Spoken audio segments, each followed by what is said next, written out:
çaresi kardeş dedikleri yürek yaresi.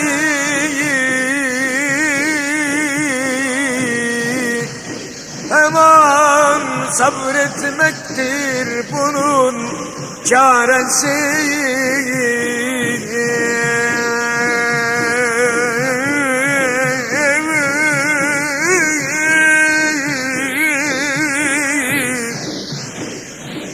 Sabredelim gönül elden, ne gelir ne gelirse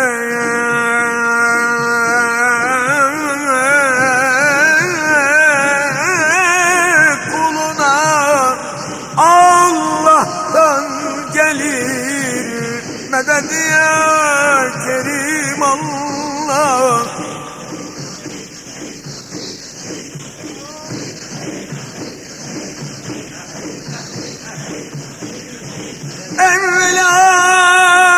Evlattır anneyi babayı ateşe yakan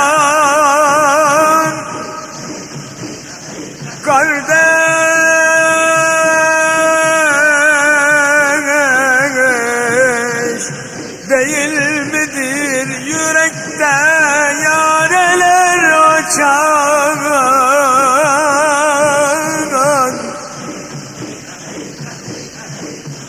Anne ile babadır evladını öksüz bırakan.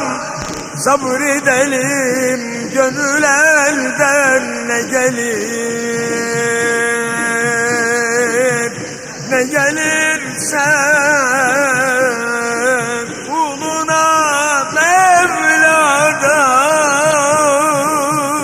gelir.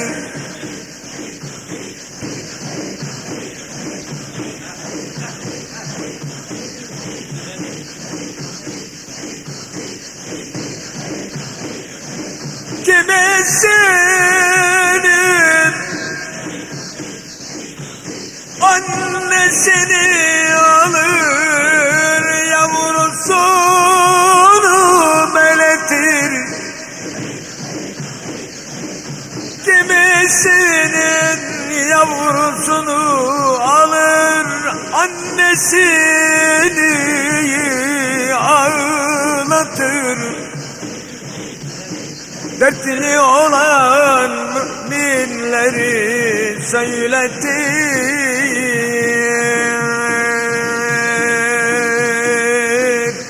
Ölüm sana niçin derman bulunmaz.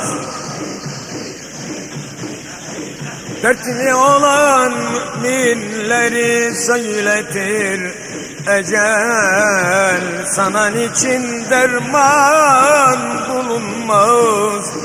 Beklersin geçitleri, yolları soldurursun taze açmış gonca gülleri. Tutarsın bülbül gibi okuyan dilleri. Ölüm sana niçin derman bulunmaz. Ölüm sana niçin çare bulunmaz. Medet ya